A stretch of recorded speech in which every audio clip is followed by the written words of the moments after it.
Europe, Americans generally don't know history, which is incredibly useful when you consider the fact that history repeats itself. It's incredibly useful to keep the entire population in a state of amnesia, so that the whole country operates like the main character in that film Memento, you know? So you keep doing the same things that you've always done, and you never understand that you're actually doing the things that history has already judged to be crimes. You understand? You can do it as if there's no context, as if there's no history, as if there's no pattern. That's the whole point of approaching current events from an ahistorical perspective. You don't want anyone to see the pattern. You want to be able to do things that have already been condemned by history, but you want to keep doing them anyway, as if you don't know that they're contemptible. You don't know that they are condemned actions. Just like Donald Trump now invoking the Alien Enemies Act in reference to mass deportations and so on. Okay, this is the same act that put tens of thousands of Japanese Americans into internment camps in World War II, and for which the United States government eventually had to provide compensation and eventually had to even apologize for doing it. You see, it is something completely contemptible that you did, but you want to repeat it. So you forget your history. You forget history so you can repeat history without blame. Both so-called white people and so-called black people in America don't know their history. Both have been told lies about the past, about their respective pasts. And the only reason for that is for the purpose of maintaining the continuity of the contemptible reality of how that society operates. Amnesia and fictional histories serve as a preventative measure against change, against reform, against rehabilitation. America chooses to live like it's in the movie Groundhog Day. You know, you pretend that only today exists over and over and over again. And because of this forced amnesia, because of this deliberate suppression of historical awareness, the people in America don't even recognize when they're reliving their own past. They think that they're facing something new. They think that they're responding to some unprecedented crisis every time. If you have no recollection where the road leads that you're on, then you'll keep walking it again and again, never realizing that it has already led you into disaster after disaster, dozens of times before. And this is exactly the condition that the rulers in America want, that the elite of America want, not just for black people, not just for so-called white people, but for everyone. Because the most effective way to ensure that a crime continues is to make sure that it is never recognized as a crime. To make sure that every time you commit that crime, it feels like the first time. You know? So when Trump talks about invoking the Alien Enemies Act, most Americans don't hear the echoes of history from that. They don't hear the voices of the Japanese Americans who were dragged from their homes and put behind barbed wire for years and years. They don't remember that that country had to apologize for doing exactly what they're about to do again. The American mind resets every morning, and that's the perfect condition for those in power. Because if people really understood history, then they would recognize that nothing about the American system is accidental. Every aspect of it, from its racial hierarchies to its economic disparities to its unjust foreign policies, is simply the continuation of an old script, a script that has played out again and again, always leading to oppression, always leading to exploitation, always leading to war, always leading to misery. And this is why in America history isn't taught. Fiction is taught, legends are taught, myths are taught, but not history. Because real history would be dangerous. Real history would break the illusion and potentially break the cycle. So-called white people in America know a version of history. They know a story. They know a narrative that has been carefully crafted to shape how they see themselves, how they see their ancestors, how they see their nations and their place in the world, and how they see everyone else. And this ignorance, this deliberate miseducation that they have imposed upon their own people allows the same crimes to continue. What most white people in America and Europe believe about their history is not history at all. It's mythology, designed to produce a specific kind of person, a person who does not feel guilty, a person who does not feel accountable, a person who does not feel responsible for ever changing anything because they don't think they're doing anything wrong. They're taught that their ancestors were pioneers, their ancestors were explorers and builders of civilization, that they've brought progress and democracy and enlightenment to the world. They hear about the Renaissance, they hear about the Industrial Revolution, they hear about the Age of Discovery, and so forth and so on. And not about enslavement, not about genocide, not about the theft, not about the destruction that their people are responsible for. They're not taught that their prosperity was built on unimaginable suffering. They're not taught that their systems of government, their financial empires, their very sense of national identity are all rooted in exploitation. They don't know about the crimes.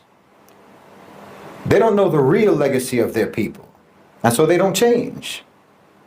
They don't have to change because they don't even realize what they need to correct. You know, when we look at colonialism, for example, the history that's taught in Western schools is usually an abstraction. Colonization is framed as something that it just sort of happened a long time ago, you know, something that was maybe unfortunate, but it was inevitable, and ultimately it represented progress, and there were many beneficial things to come from it. Never mind the millions of Africans who died in the Congo Free State under King Leopold. Most white Americans have never heard of them. Never mind the Bengal famine of 1943 when millions of Indians starved to death due to British policies. They don't even know about it. The fact that the American police forces evolved from slave patrols, they don't know about that either. And they're not any more informed about the ongoing crimes, like the pillage of African resources today, the economic neocolonialism that keeps entire regions of the world impoverished, the exploitation of labor in the global South. These aren't relics of history. That's the present day reality of what your people are doing. But the story that white people are told does not include those realities, or else it packages those realities deceitfully and dishonestly. They package them dishonestly and deceitfully in the past just like they do now. The irony is that when they're confronted with the truth, many of these people will react defensively. You know, I didn't do that. That was in the past. Never settle for ordinary. It reveals how little they're really understanding. It's not about guilt. It's about responsibility. You know, if a person inherits a stolen house, they may not have stolen it themselves, but they still live in it. And if they refuse to acknowledge where that house came from or how it came into their possession, if they insist that that house is rightfully theirs because the crime happened a long time ago, well, then they're complicit because the theft is ongoing. The crime never really stopped. So when people don't know their history, they cannot recognize when history is repeating itself and when history is actually just a continuum into the present. This is why so-called white people in America can watch their government arm and support genocide in Gaza, bomb Syria, Iraq, Yemen, and so on, and actually believe when they say it's for the purpose of security. They don't see the colonial mindset at work. That's why they can see corporations, for example, Western corporations, strip mine Africa for resources and not connect that to the centuries of plunder that came before. This is why they can hear about mass incarceration, about police brutality and systemic racism in the United States, and not understand that these are not new problems. These are just new forms of an old system. These are new manifestations of the same system. And this is why they don't resist, why they don't challenge the structures that continue to exploit and continue to oppress, because they don't even recognize those systems as continuations of the age-old exploitation and oppression. The truth is, white people have been colonized too, not physically, not economically, but psychologically. They've been conditioned to believe in a history that never happened, a history where they were always the heroes, a history where they were never the villains, and where their victims were villains. And as long as they live inside that fiction, well, they'll continue to perpetuate the same crimes of their past, even without realizing it.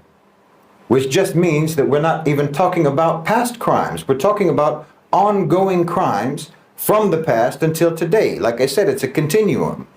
If there's ever going to be any real change, if there's ever going to be any hope for justice, then so-called white people have to actually learn your history. Not the history that makes you feel proud and makes you feel good, that makes you feel comfortable, but real history, the history that makes you uncomfortable, the history that you've denied all this time.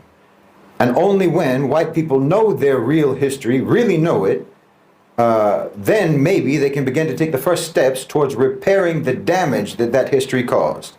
The damage that it caused to millions upon millions of people all around the world, including themselves. I mean, Americans, particularly so-called white Americans, you're all like the child of the BTK killer, trying to come to terms with the fact that you were raised by a monster who you always thought was a good and upright man. If Americans in general really understood their history, well, they would know that the United States government has only ever used fear as a weapon against them. And every war that America has ever been involved in was only justified by lies. And every act of domestic repression has only ever been framed as being necessary for the sake of security. They would know that the anti-immigration movements, the anti-Muslim ban and so forth, and all of their surveillance programs, it's not new. It's the same thing. It's just rebranded versions of old crimes. There's absolute continuity. And the only reason that you don't know that is because you have no actual understanding of your own history. Yes, if Americans truly understood their history, they would not be so easily manipulated. They would not be so easily controlled.